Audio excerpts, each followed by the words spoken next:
ಇದು ಒಮ್ಮೆ ಹೊಳಿಯ ದಾಟಿಸೋ ಅಂಬಿಗರಣ್ಣ ಮತ್ತೊಮ್ಮೆ ಹೊಳೆಯ ದಾಟಿಸೋ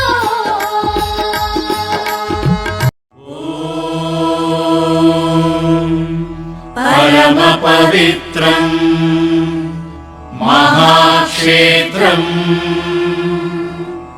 ಜ್ಞಾನಜ್ಯೋತಿ ಶ್ರೀ ಸಿದ್ಧಗಂಗಾ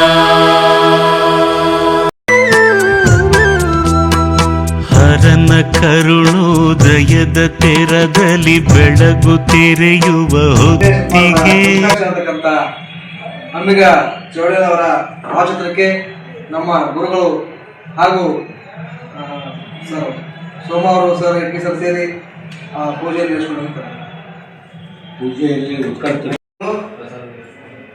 ಸರ್ ಅವರಿಗೆ ಈಗ ಸಮಕಾಲೀನ ಶರಣತಕ್ಕಂಥ ಅಂಬಿಗ ಚೌಡೇರವರ ಕುರಿತು ನಮ್ಮ ಇಟಿಕೆ ಸರ್ ಅವರು ಒಂದು 2 ನಿಮಿಷ ಮಾತಾಡ್ತಾರೆ.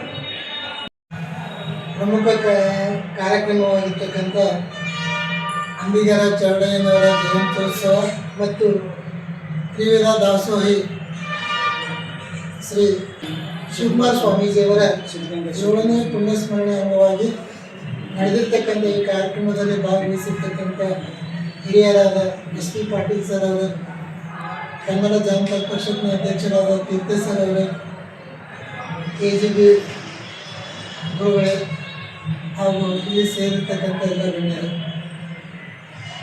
ಇಂದಿನ ಒಂದು ಕಾರ್ಯಕ್ರಮ ಬಹಳ ಅದ್ಭುತ ಕಾರ್ಯಕ್ರಮ, ಮಹಾನ್ ಶರಣರ ಒಂದು ಕಾರ್ಯಕ್ರಮವಾಗಿದೆ. ಅದರಲ್ಲೂ ಅಂಬಿಗರ ಚೌಡಯ್ಯನವರು 12ನೇ ಶತಮಾನದ ಶರಣರಲ್ಲಿ ಒಬ್ಬರು. ಇವರು ಸಮಾಜದಲ್ಲಿ ಇದ್ದಿರ್ತಕ್ಕಂಥ ಮೂಢನಂಬಿಕೆಗಳನ್ನು ಅದರಲ್ಲಿ ಒಂದು ವಚನವನ್ನು ನಾವು ಇಲ್ಲಿ ಓದುವ ಮೂಲಕ ಈ ಕಾರ್ಯಕ್ರಮ ಅರ್ಥಪೂರ್ಣವಾಗಿ ಆಚರಣೆ ಆಗಬೇಕು ಅನ್ನೋ ಉದ್ದೇಶಕ್ಕೋಸ್ಕರವಾಗಿ ಈ ಕಾರ್ಯಕ್ರಮದ ಅಂಗವಾಗಿ ಈ ವಚನವನ್ನು ಓದ್ತಾ ಇದ್ದೀವಿ. ಅಂಬಿಗ ಅಂಬಿಗ ಎಂದು ಕುಂದ ನುಡಿಯದಿರು, ನಂಬಿದರೆ ಒಂದೇ ಪುಟ್ಟಲ್ಲಿ ಕಡೆ ಆಯಿಸುವ ನಂಬಿಗರ ಚೌಡಯ್ಯ. ಇಂಥ ಸ್ವರ್ಣನವರ ಹಾಗೆ ಸಹ ಏನಪ್ಪ ಅಂತಂದ್ರೆ ಹಿಂದುಳಿದ ಸಮಾಜ, ಶೋಷಿತ ಸಮಾಜ, ಎಲ್ಲರನ್ನು ಮುಂತರ್ತಕ್ಕಂಥ ಸಮಾಜದಲ್ಲಿ ಇರ್ತಕ್ಕಂಥ ಮೂಢನಂಬಿಕೆಗಳಾಗಿರ್ತಕ್ಕಂಥ ಜಾತಿ ಪದ್ಧತಿ, ಅಸ್ಪೃಶ್ಯತೆ ಇವುಗಳನ್ನು ಹೋಗಲಾಡಿಸೋಕ್ಕೋಸ್ಕರವಾಗಿ ಶ್ರಮಿಸಿರ್ತಕ್ಕಂಥ ಒಬ್ಬ ಮಹಾನ್ ನಾಯಕ. ಅವರ ವಿಚಾರಗಳು ಇಂದಿಗೂ ಕೂಡ ಪ್ರಸ್ತುತವಾಗಿರ್ತಕ್ಕಂಥವು. ಸಮಾಜ ಕಟ್ಟಲಿಕ್ಕೆ ಪ್ರಯತ್ನ ಮಾಡಿರ್ತಕ್ಕಂಥದ್ರಲ್ಲಿ ಅವರು ಕೂಡ ಒಬ್ಬರಾಗಿದ್ದಾರೆ. ಅಂಥ ಮಹಾತ್ಮರ ವಿಚಾರಗಳು ನಮಗೆಲ್ಲ ದಾರಿದೀಪವಾಗಿವೆ ಅಂತ ಹೇಳಲು ಬಯಸುತ್ತೇನೆ. ಹಾಗೆ ಇನ್ನೋರ್ವ ಶರಣರಾಗಿರ್ತಕ್ಕಂಥ ಶ್ರೇಷ್ಠ ಯತಿವರ್ಯರಾಗಿರ್ತಕ್ಕಂಥ ತುಮಕೂರಿನ ಸಿದ್ಧಗಂಗಾ ಮಠದ ಪೀಠಾಧಿಪತಿಗಳು, ಲಿಂಗೈಕ್ಯರಾಗಿರ್ತಕ್ಕಂಥ ಶ್ರೀ ಶಿವಕುಮಾರ ಸ್ವಾಮೀಜಿಯವರು, ಇವರು ಸಹ ಏನಪ್ಪ ಅಂದರೆ ಕರ್ನಾಟಕದಲ್ಲಿ ಅಪಾರ ಸೇವೆಯನ್ನು ಗೈದಿರ್ತಕ್ಕಂಥವ್ರು. ಕನ್ನಡ ನಾಡಿನ ಸಾಮಾನ್ಯ ಜನರಿಗಾಗಿ ಅನ್ನದಾಸೋಹ, ಜ್ಞಾನ ದಾಸೋಹ ನೀಡಿರ್ತಕ್ಕಂಥ ಮಹಾನ್ ನಾಯಕರು. ಇವರು ನಮ್ಮನ್ನು ಅಗಲಿ ಇಂದಿಗೆ 7 ವರ್ಷ ತುಂಬ್ತಾ ಇದೆ. ಅದು ಇಂಥ ಒಂದು ಸಂದರ್ಭದಲ್ಲಿ ಅವರ ಸೇವೆಯು ಕೂಡ ಕರ್ನಾಟಕಕ್ಕೆ ಬಹಳ ಮಹತ್ವದಾಗಿರ್ತಕ್ಕಂಥದ್ದು. ಅಪರಿಮಿತವಾದಂಥ ಸೇವೆಯನ್ನು ನಡೆಸಿ ಕನ್ನಡ ನಾಡಿಗೆ ಅದ್ಭುತವಾದಂಥ ಕೊಡುಗೆ ನೀಡಿರ್ತಕ್ಕಂಥ ಮಹಾನ್ ಋಷಿವರ್ಯರಲ್ಲಿ ಅವರು ಕೂಡ ಒಬ್ಬರಾಗಿದ್ದಾರೆ. ಅಂಥವರ ಮಾರ್ಗದರ್ಶನದಲ್ಲಿ ನಾವೆಲ್ಲ ನಡೆಯೋಣ ಅಂತ ಹೇಳುತ್ತಾ, ಅಕಸ್ಮಾತ್ ಆಗಿ ಕರೆಸಿ ನನ್ನನ್ನು ಮಾತನಾಡಲಿಕ್ಕೆ ಅವಕಾಶ ಕೊಟ್ಟಿರ್ತಕ್ಕಂಥ ಆಯೋಜಕರಿಗೆ ಮತ್ತೊಮ್ಮೆ ಅಭಿನಂದನೆಗಳನ್ನು ಸಲ್ಲಿಸಿ ನನ್ನ 4 ಮಾತುಗಳನ್ನು ಸಮಕಾಲೀನ ಶರಣತಕ್ಕಂಥ ಅಂಬಿಗ ಚೌಡಯ್ಯ ಆಗಿರ್ಬೋದು ಅಥವಾ ನಮ್ಮೆಲ್ಲನ ಆಗಲಿ ಹೋಗಿರ್ತಕ್ಕಂಥ ದಾಸೋರತ್ನ ಅಂತಕ್ಕಂಥ ಅಪ್ಪಾಜಿಯವರ ಆಗಿರ್ಬೋದು, ಅವರು ಒಂದೇ ಒಂದು ಧರ್ಮಕ್ಕೆ ಸೀಮಿತ ಇಲ್ಲ, ಒಂದು ಸಮುದಾಯಕ್ಕೆ ಸೀಮಿತ ಇಲ್ಲ, ಇಡೀ ಮಾನವ ಕುಲಕ್ಕೆ ಸೀಮಿತ ಇರ್ತಕ್ಕಂಥ ಅರ್ಥಪೂರ್ಣವಂತ ಮಾತು ಹೇಳ್ತಕ್ಕಂಥ ನಮ್ಮ ಇಟಿಗೆ ಸರ್ ಅವರಿಗೆ ಅನಂತ ಶರಣಾರ್ಥಿಗಳು. ಹೀಗೆ ಒಂದು ಕಾರ್ಯಕ್ರಮದಲ್ಲಿ ಬರ್ತಕ್ಕಂಥ ನಮ್ಮ KGBಯ ಗುರುವಾಗ್ತಕ್ಕಂಥ ವೀರಯ್ಯ ಸ್ವಾಮಿ ಕೂಡ ನಮ್ಮ ದಾಸೋರತ್ನ ಅಪ್ಪಾಜಿ ಕುರಿತು ಮಾತನಾಡಿದ್ದಾರೆ. ಮತ್ತು ನಿಜ ಶರಣ ಅಂಬಿಗರ ಚೌಡಯ್ಯ ಜಯಂತ್ಯೋತ್ಸವ, ಅವರ ಜೊತೆಯಲ್ಲಿ ನಮ್ಮ ಕರ್ನಾಟಕ ರಾಜ್ಯದ ಏಕೈಕ ಸಂತರಾದಂಥ ಸಿದ್ಧಗಂಗಾ ಶ್ರೀಗಳ ಶಿವಕುಮಾರ ಸ್ವಾಮಿಗಳವರ ಪಾದಕ್ಕೆ ನಮನಗಳನ್ನು ಸಲ್ಲಿಸುತ್ತಾ ಇತ್ತು 7ನೇ ಪುಣ್ಯಸ್ಮರಣೆ. ಈ ಪುಣ್ಯಸ್ಮರಣೆಗೆ ನಮ್ಮ ಹಿರಿಯರಾದಂಥ ಎಸ್ ವಿ ಪಾಟೀಲ್ ಸರ್ ಅವರು ಆಗಮಿಸಿದ್ದಾರೆ. ಅವರಿಗೆ ನಮಸ್ಕರಿಸುತ್ತಾರೆ. ಅದರಂತೆ ಜಾನಪದ ಸಾಹಿತ್ಯ ಅಧ್ಯಕ್ಷ, ಕೆಲವು ಸಂಘಟನೆಗಳ ಹಲವಾರು ಸಂಘಟನೆಗಳ ಅಧ್ಯಕ್ಷರಾದಂಥ ನಮ್ಮ ಆಳಂದ ತಾಲೂಕಿನಲ್ಲಿ ಹೆಸರುವಾಸಿಯಾದಂಥ ಉಪಸಾರ್ಥಿ ಇತ್ಯಾದಿಗಳಿಗೆ ನಮಸ್ಕರಿಸುತ್ತಾರೆ. ಅದರಂತೆ ನಮ್ಮ ಹುಟ್ಟು ಹೋರಾಟಗಾರರಂಥ ನನ್ನ ಕಾಕವರಾದಂಥ ಕಲ್ಯಾಣಿ ತುಕಾಣಿಯವರಿಗೂ ಕೂಡ ನಮಸ್ಕಾರ. ಬಸವಣ್ಣವ್ರ ಕಾಲದಲ್ಲಿ ಇವರು ಕೂಡ ಒಬ್ಬರು ಶರಣರು, ನಿಜ ಶರಣ ಅಂಬಿಗರ ಚೌಡಯ್ಯ. ಅವರು ಸಾಧನೆ ಮಾಡೋಕ್ಕಂತ ಭಾಳಷ್ಟಿವೆ, ಹೇಳಬೇಕಾದ್ರೆ ಸಮಯ ಇಲ್ಲ. ಅವರು ವಚನ ಸಾಹಿತ್ಯವನ್ನು ಅವರು ಕೂಡ ಬರೆದಿದ್ದಾರೆ. ಅದರಂತೆ ನಮ್ಮ ಕರ್ನಾಟಕ ರಾಜ್ಯದಲ್ಲಿ ಸುಮಾರು ಲಕ್ಷಗಟ್ಟಲೆ ಜನರು, ಬಡತನಕ್ಕಿಂತ ತೆಳಗಿರಕ್ಕಂಥ ಜನರು ಅಪ್ಪಾಜಿ ಶಾಲೆಯಲ್ಲಿ ಕಲಿತು ಇವತ್ತು MBBS ಡಾಕ್ಟರ್ ಆಗಿದ್ದಾರೆ, IAS ಆಫೀಸರ್ ಆಗಿದ್ದಾರೆ, ಒಂದು ಬ್ಯಾಂಕಿನಲ್ಲಿದ್ದಾರೆ.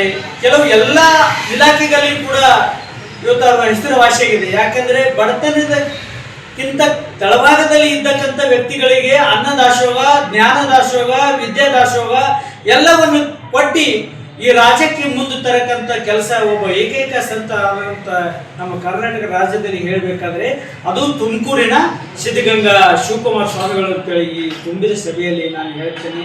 ಈ ಸಭೆಗೆ ನನಗೆ ಕರೆಸಿ ಒಂದು ವೇದಿಕೆಗೆ ನಾವು ಮಾತನಾಡೋಕ್ಕೆ ಅವಕಾಶ ಮಾಡೋಕ್ಕಾಗಿ ನಿಮ್ಮೆಲ್ಲರಿಗೆ ಧನ್ಯವಾದಗಳನ್ನು ಹೇಳುತ್ತಾ, ಇನ್ನೊಮ್ಮೆ ಅಪ್ಪಾಜಿಯವರ ಪಾದಕ್ಕೆ ಮತ್ತು ಅಂಬಿಗರ ಚೌಡಯ್ಯವರಿಗೆ ನಮಸ್ಕರಿಸುತ್ತಾ ನಾನು 2 ಮಾತುಗಳನ್ನು ಹೇಳುತ್ತೇನೆ. ಏನಾದರೂ ತಪ್ಪು ತಡೆಗಳಾದರೆ ಕ್ಷಮಿಸಬೇಕಾಗಿ ತಮ್ಮಲ್ಲಿ ಕೇಳ್ಕೊಳ್ತೀನಿ.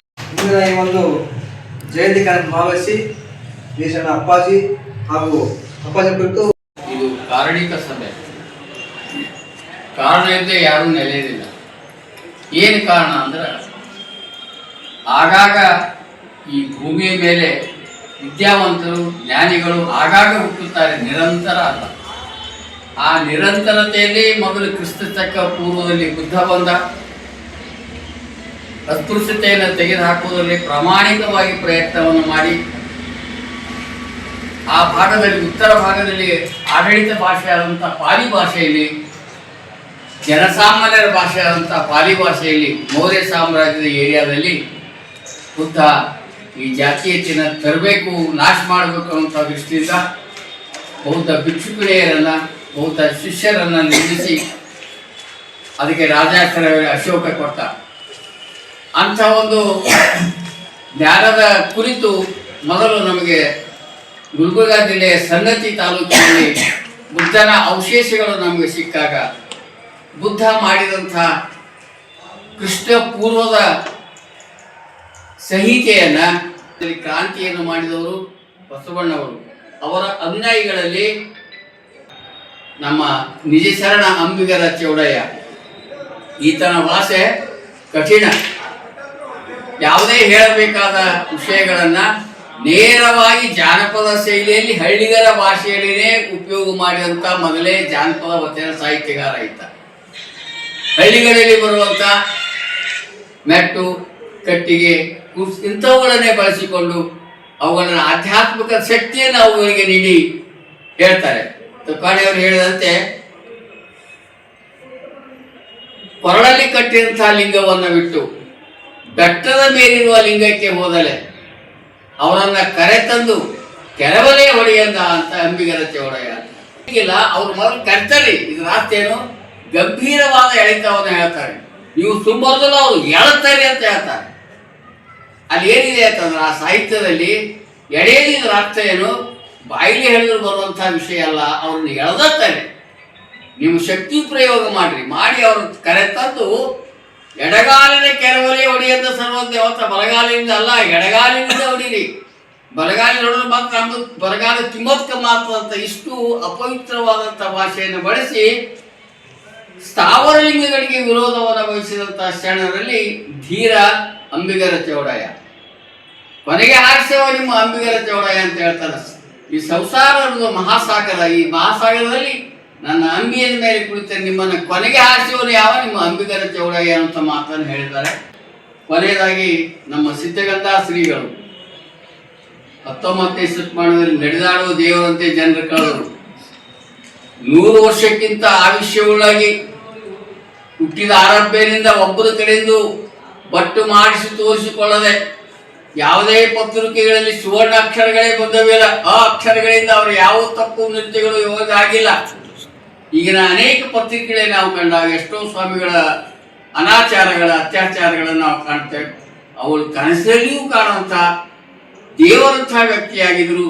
111 ವರ್ಷಗಳ ಕಾಲ ಕರ್ನಾಟಕದ ಇತಿಹಾಸದಲ್ಲಿ ಇವರಷ್ಟು ಹೆಚ್ಚು ಆವಿಷ್ಯವನ್ನು ಪಡೆದಂತಹ ಮೊದಲ ಸನ್ಯಾಸಿ ಸ್ವಾಮಿಗಳು ಅಂದರೆ ಶ್ರೀಗಂಗಾ ಸಿದ್ಧಲಿಂಗ. ಎಲ್ಲವೂ ಒಂದು 111 ವರ್ಷ, ಎಲ್ಲವೂ ಒಂದು, ಬೇರೆ ಇಲ್ಲ. 3 ಕಾಲ ಪೂಜೆ, ತ್ರಿಕಾಲ ಪೂಜೆ, ಒಂದೇ ಮಧ್ಯಾಹ್ನ ಮುಂಜಾನೆ ಸಂಜೆ ತ್ರಿಕಾಲ ಪೂಜೆ. ಅವರ ಸ್ಮರಣೆಯೂ ಒಂದೇ, ಅವರ ಕಾಲವಾದದ್ದು ಒಂದು. ಇಂಥ ಜಗತ್ತು ಒಂದೇ ಒಂದು ಸತ್ಯ, ಲಿಂಗ ಒಂದೇ ಒಂದು ಸತ್ಯ ಅನ್ನುವಂಥ ಧರ್ಮವನ್ನು ಬೋಧಿಸಿದಂಥ ಮಹಾನ್ ಗುರುಗಳು ಚಿಕ್ಕ ಮಕ್ಕಳಲ್ಲಿ ಇದನ್ನು ಬೆಳೆಸಿದ್ದಾದರೆ ಜಗತ್ತೆಲ್ಲ ಒಂದೇ ಒಂದು ಭಾವನೆ ತಂದಿದ್ದಾರೆ. ಮಕ್ಕಳಿಗೆ ಅನುಕೂಲವಾಗಲಿ ಅಂತಿಕೊಂಡು ಈ ಶರೀರಕ್ಕೆ ಆಹಾರ ಇದ್ದರೂ ಮಾತ್ರ ಮಕ್ಕಳಿಗೆ ಓದಲಿಕ್ಕೆ ಅನುಕೂಲ ಆಗ್ತದೆ. ಅನ್ನದಾಸೋಹವನ್ನು ಮಾಡಿದರು, ಮಕ್ಕಳಿಗೆ ಶಿಕ್ಷಣವನ್ನು ನೀಡುವಂತಹ ವ್ಯವಸ್ಥೆ ಮಾಡಿದರು. ಅವರ ಸಂಸ್ಥೆಯಲ್ಲಿ ಈಗ ಇರುವಂಥ ಮೇಲಾಧಿಕಾರಿಗಳು ಯಾರಾದರೂ ಹಿಂದಿನವರಿದ್ದರೆ ಈ ಸಂಸ್ಥೆಯಲ್ಲಿ ಇರುವಂತಹ ವಿದ್ಯಾರ್ಥಿಗಳೇ ಆಗಿದ್ದಾರೆ. ಈ ರೀತಿಯಾಗಿ ನಾವು ಎಲ್ಲಾದ್ರೂ ನಾವು ಪ್ರವಾಸಕ್ಕೆ ನೀವು ಹೋಗೇಬೇಕಾಗಿತ್ತು ಅಂತಂದ್ರೆ ಸಿದ್ಧಗಂಗಾ ಶ್ರೀಗಳ ಮಠಕ್ಕೆ ಹೋಗಿ ನಾವು ಬಂದೇವಂದ್ರ ನಮ್ಗೆ ಏನೇ ಅಡಚಣೆಗಳಿದ್ರ ಅವೆಲ್ಲವೂ ನಾಶಕ್ಕೆ ಹೋಗ್ತವೆ, ಒಳ್ಳೇದಾಗ್ತದೆ ಅನ್ನೋ ಮಾತನ್ನ ನಾನು ಹೇಳಿ ಇವತ್ತಿನ 2 ಜನ್ಮ ದಿವಸದಲ್ಲಿ ನಮಗೆ ಪಾಲು ಮಾಡೋ ಅವಕಾಶ ಮಾಡಿಕೊಳ್ಳುವಂಥ ನಮ್ಮೆಲ್ಲ ಶರಣರಿಗೆ ನಾನು ವಂದಿಸಿ ಇವತ್ತಿನ ನನ್ನ ಮಾತುಗಳನ್ನು ಮುಗಿಸ್ತಾ ಇದ್ದೇನೆ. ಧನ್ಯವಾದಗಳು. ಸ್ಮರಣೋತ್ಸವ ಕಾರ್ಯಕ್ರಮವನ್ನು ಇಂದು ಅತ್ಯಂತ ಅರ್ಥಪೂರ್ಣವಾಗಿ ಆಚರಣೆ ಮಾಡಿರ್ತಕ್ಕಂಥ JLM ಮತ್ತು ಜನಪದದ ಸಂಯುಕ್ತದಲ್ಲಿ ಒಂದು ಕಾರ್ಯಕ್ರಮ ಆಚರಣೆ ಆಗ್ತಕ್ಕಂಥದ್ದು ಭಾಳ ಸಂತೋಷ. ಸೊ ನಾವು ಹೇಳಬೇಕಾದದಿಷ್ಟೇ, ಬಹಳಷ್ಟು ವಿಷಯಗಳಿದ್ದರೂ ಕೂಡ ಸಮಯ ಅಭಾವ ಇರುವುದರಿಂದ ಅಂಬಿಗರ ಚೌಡಯ್ಯನವರು ಒಂದು ವಿಷಯವನ್ನು ಇಲ್ಲಿ ವ್ಯಕ್ತಪಡಿಸುವುದರ ಜೊತೆಗೆ ಮೊದಲನೇದಾಗಿ ಬಡತನಕ್ಕೆ ಉಂಬುವ ಚಿಂತೆ, ಉಣಲಾದರೆ ಉಡುವ ಚಿಂತೆ, ಉಡಲಾದರೆ ಇಡುವ ಚಿಂತೆ, ಇಡಲಾದರೆ ಹೆಣ್ಣಿನ ಚಿಂತೆ, ಹೆಣ್ಣರಾದರೆ ಮಕ್ಕಳ ಚಿಂತೆ, ಮಕ್ಕಳಾದರೆ ಬದುಕಿನ ಚಿಂತೆ, ಬದುಕಾದರೆ ಕೇಡಿನ ಚಿಂತೆ, ಕೇಡಾದರೆ ಮರಣದ ಚಿಂತೆ. ಇಂತಿ ಹಲವು ಚಿಂತೆಯಲ್ಲಿ ಇಪ್ಪವರ ಕಂಡೆನು, ಶಿವನ ಚಿಂತೆಯಲ್ಲಿದ್ದವರೊಬ್ಬರು ಕಾಣೆನು ಎಂದಾತನು ಅಂಬಿಗರ ಚೌಡಯ್ಯ ನಿಜ ಶರಣ ಅಂತಕ್ಕಂಥದ್ದು. ಸೊ ಈ ಒಂದು ವಚನಗಳು ಇವತ್ತು ವಚನ ಆಗ್ತಕ್ಕಂಥ ಕಾಲಿಲ್ಲ ಅನ್ನಿಸ್ತಾ ಇದೆ. ಒಂದು ವಚನ ಇವತ್ತು ಬಸವಣ್ಣವರಾಗಲಿ 12ನೇ ಶತಮಾನದಲ್ಲಿ 770 ಅಮರ ಗಣಗಳು ಹೇಳಿಕೊಟ್ಟಿರ್ತಕ್ಕಂಥ ಒಂದೊಂದು ವಚನವು ಅವು ಮಹಾದಿವ್ಯ ಔಷಧಿಯಾಗಿ ಇವತ್ತು ಮನುಕುಲಕ್ಕೆ ಭಾಳ ಅವಶ್ಯಕವಾಗಿ ಬೇಕಾಗಿರ್ತಕ್ಕಂಥದ್ದು. ಸೊ ವಚನಗಳನ್ನು ಓದೋಣ, ವಚನ ಮಾಡಿಕೊಳ್ಳೋಣ. ಇಡೀ ನಮ್ಮ ಮಾನವ ಕುಲಕ್ಕೆ ಬೇಕಾಗಿರ್ತಕ್ಕಂಥ ಒಳ್ಳೆ ಸಮಾಜವನ್ನು ನಿರ್ಮಾಣ ಮಾಡಲಿಕ್ಕೆ ನಾವೆಲ್ಲರೂ ಸೇವಾ ಮನೋಭಾವವನ್ನು ಕೊಡೋಣ ಅಂತಕ್ಕಂಥ ಮಾತನ್ನು ಹೇಳುತ್ತಾ, ನಡೆದಾಡುವ ದೇವರು ತ್ರಿಕಾಲ ನಿಧಿಯಾಗಿರ್ತಕ್ಕಂಥ ಮತ್ತು 10,000 ಮಕ್ಕಳನ್ನು ಇವತ್ತವರು ಯಾವುದೇ ಜಾತಿ ಕುಲ ಗೋತ್ರ ಮತ ಎಣಿಸದೆ ಎಲ್ಲರಿಗೂ ಕೂಡ ಸಮಾನವಾಗಿರ್ತಕ್ಕಂಥ 2 ಭಾಳ ಪ್ರಮುಖವಾಗಿರ್ತಕ್ಕಂಥದ್ದು. ಒಂದು ಅನ್ನದಾಸೋಹ, ಇನ್ನೊಂದು ಜ್ಞಾನ ದಾಸೋಹ. ಅದಕ್ಕಾಗಿ ಭಾಳ ಮಹತ್ವ ಕೊಟ್ಟಂಥ ಪೂಜ್ಯರು ಇವತ್ತು ಇಡೀ ನಾಡಿನ ಉದ್ದಗಲಲ್ಲ, ಇಡೀ ಭಾರತ ದೇಶದ ವಿಶ್ವಕ್ಕೆ ಮಾದರಿಯಾಗಿರ್ತಕ್ಕಂಥ ಸಂತ ನಮ್ಮ ಶಿವಕುಮಾರ ಅಪ್ಪಾಜಿ ಅಂತಕ್ಕಂಥವ್ರು. ಸೊ ಅಂಥವರೊಂದು ಪುಣ್ಯಸ್ಮರಣೆ ಕಾರ್ಯಕ್ರಮದಲ್ಲಿ ನಾವೆಲ್ಲರೂ ಆಳಂದ ತಾಲೂಕಿನ ವತಿಯಿಂದ ಸಮಸ್ತ ಜನತೆ ಪರವಾಗಿ ತಮ್ಮೆಲ್ಲರಿಗೂ ಈ ಸ್ಮರಣೆಯ ಒಂದು ಪುನಃ ನಮನಗಳನ್ನು ಹೇಳೋದ್ರ ಜೊತೆಗೆ ಎಲ್ಲರಿಗೂ ಶರಣಾರ್ಥಿಗಳನ್ನು ಹೇಳಿ ನನ್ನ ಮಾತುಗಳಿಗೆ ವಿರಾಮ ಕೊಡ್ತೇನೆ. ಎಲ್ಲರಿಗೂ ಧನ್ಯವಾದ.